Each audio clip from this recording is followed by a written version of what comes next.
চোখের জল, এই আকুতি এক ছেলেহারা মায়ের। ভাষার ভিন্নতা সত্ত্বেও যা স্পর্শ করেছে জাতীয় প্রেস ক্লাবের মওলানা মোহাম্মদ আকরাম খাঁ হলে উপস্থিত সবার হৃদয়।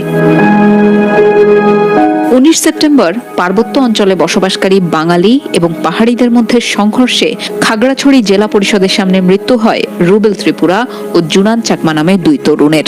সেনা সদস্যের গুলিতে তাদের মৃত্যু হয়েছে বলে অভিযোগ স্থানীয়দের। সেই হত্যার বিচার দাবিতে 29 সেপ্টেম্বর জাতীয় প্রেস ক্লাবে সংবাদ সম্মেলন করেন দীঘিনালা, খাগড়াছড়ি ও রাঙামাটিতে হামলার শিকার ব্যক্তি ও তাদের স্বজনরা। অনুষ্ঠান তমতো তিনি সারিন যারা দিনে অনুষ্ঠান আংশি অনুষ্ঠান ইয়াকারে জাফায়া নংদাই সুদ বিচার নাইনি বাগয়া আংশি অনুষ্ঠান নাইনি নংনা ইদাই অনুরোধ খালাইয়াছে বিচার সুস্থভাবে অংশ আনি কংনা ইরা সাইখানা রাহা।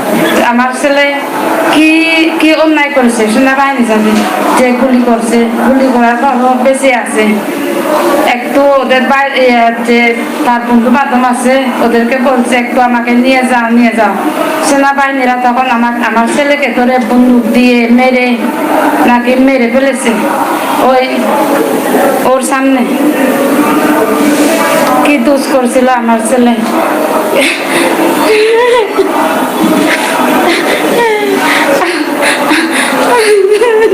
আমাদের খবর দেওয়া হয়েছে যে আমাদের দোকানপাট একটু নিরাপত্তার জন্য আমাদের একটু হেল্প করেন। অনেকগুলো আইসি আমরা বাপ ভাই বোন মিলেমিশে ওদেরকে বাঁচাবার জন্য, কিন্তু সেনাবাহিনীরা সেখানে ছিল। ওরা রক্ষা না করে কি করছে, লাঠি দিয়ে পিটাইছে আর গুলি করছে, মারধর করছে।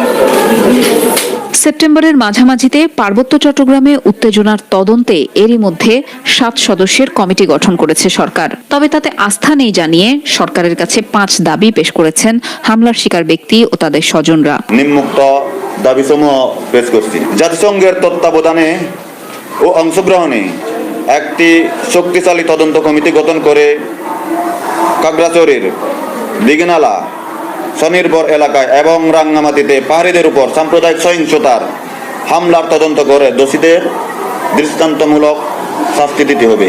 জানমালের ক্ষয়ক্ষতি নির্ণয়পূর্বক উক্ত তদন্ত কমিটির সুপারিশ ও নির্দেশনা মোতাবেক নিহত আহতদের পরিবার, ক্ষতিগ্রস্ত ঘরবাড়ি এবং ব্যবসা প্রতিষ্ঠানের মালিকদের পর্যাপ্ত ক্ষতিপূরণ দিতে হবে।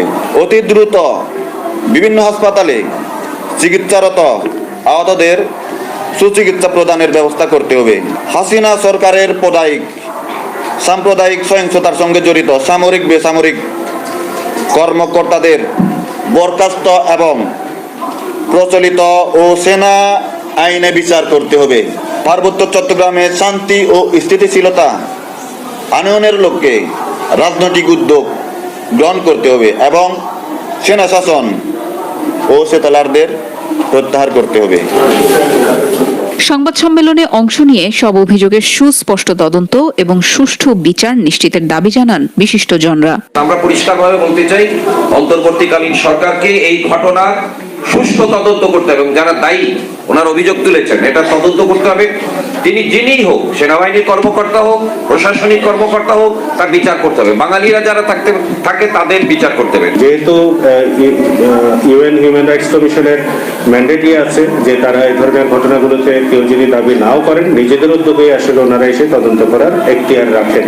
যেহেতু আমরা সিগনেটারি রাষ্ট্র হিসেবে সেখানে আমরা সই করেছি এই জাতিসংঘের চুক্তিতে। 1952 সালের যে সেনা আইন, সেনাদের জন্য যে মূল আইন, সেই আইনের মধ্যেও কিন্তু এগুলো অপরাধ হিসেবে সংজ্ঞায়িত আছে। ফলে এটা সেনাবাহিনীর নিজেদের উদ্যোগেও এই বিচারগুলো হতে পারে, কিংবা যেহেতু সিভিলিয়ানকে হত্যা করার ঘটনা এখানে ঘটেছে সেটা বাংলাদেশের প্রচলিত আইনে ফৌজদারি আইনের অপরাধ হিসেবেই ধর্তব্য এবং সেই হিসেবে সিভিলিয়ান কোর্টেও তাদের বিচার হওয়ার সুযোগ রয়েছে। ফলে ওনারা দুটোই চাইছেন, যেটাই হোক সেটার হয়তো একটা প্রসেসের মধ্যে দিয়ে যাবে। ফৌজদারি বিচার আসলে দুটো ফোরামে একসাথে হয় না, যখন একটা যেটাই হয় ওনারা সেটা হয়তো মেনে নেবেন।